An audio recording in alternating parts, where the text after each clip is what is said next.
Kani kadega batesi TV, bat pidang pet yaki kubor baman kasni, balwan rasha pi da ka orange Nissan, lom so po niya Fabricate Shillong, ringkat bat ka BDW International School Nongmansong, Langkarding Shillong. Admissions open now.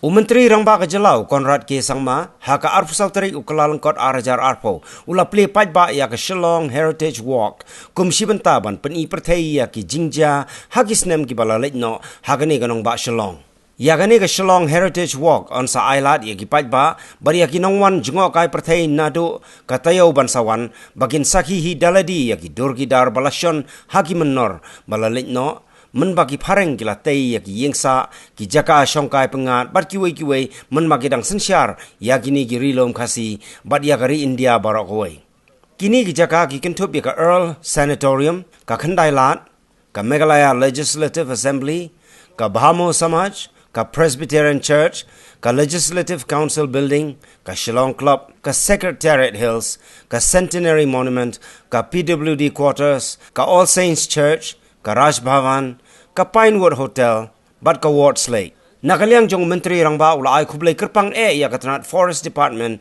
bat ya katanat jengok kay pertay jong sorkar jela, kibala shimkiaban pen i pertay, yakini ki mati bat ki jingtay ki Barim hakani ganong ba Shillong, kiban long ki jingken mau kiban sa kana, pateng pakit hakiban dangwan.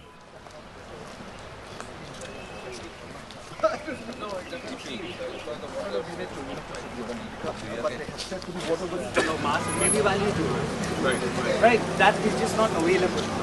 And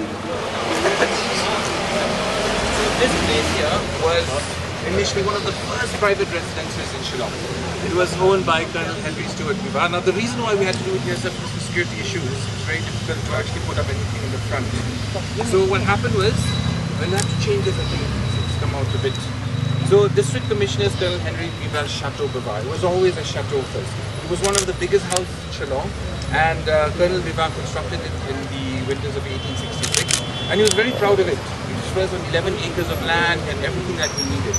Now in 1874, what happened was, Shillong was made the Chief Commissionership of Assam, and at that particular point in time, General Keating did not have a house to stay, so he came and moved into the chateau. And within 2 or 3 weeks of staying there, he realized that, you know what, this is the most ideal house for me to stay.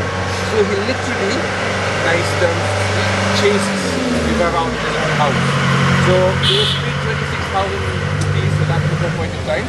And eventually, Viva moved to what is now we call Lashumia House. So the Lashumia House, we have Lashumia, that's actually Viva's house. And this became what was called the residency. So the British just went up and built this hotel because they really didn't need permission from anyone else. So it was, there's a few mistakes here, so that's why we've just got a little bit bad there. So it was made to cater to the needs of European officials. But when we talk about European officials, mostly army, civil, tea planters and all of that. And it was owned by a Swiss couple, Mr. and Mrs. Perus. These were 2 Swiss couples who were here. Now there's a story, and Mr. Das did tell me the story, that the great-grandson of these particular gentlemen actually had come here one time. The idea of having the Heritage Walk is really to package this entire thing and connect all these different dots that already exist, which people see right now, and make it into something even better. So the idea again is to tell a story about, you know, what's happening, what's the history behind Watts Lake, the history behind all the other heritage sites that are there. So really it is trying to see the different values and all the great things that we have out here and try to really package it and come up with a good story. So that's the idea behind the Heritage Walk. I think the department has done very well, and I think this will also create a lot of opportunities for our youngsters to become tour guides. We'll need a lot of people to participate in fact in this entire program. So I think it's a great step forward, and similarly the way we have done this Heritage Walk, we would like to package and we would like to shape up and come up with more stories about different areas of Meghalaya state also. So this is the beginning, and we'll take this forward in the future. Now, see, monetary plannya di harus nunggu. Can you encourage the first man to bring back those trees? Yes. Yeah, absolutely. I think not only from the tourist department, from the forest department, but also I think overall the lake also had a lot of more beauty regarding the different plants and very, I think, unique trees that are there. Those need to be also exhibited. So we have had a discussion with Forest Department. They will be doing the needful.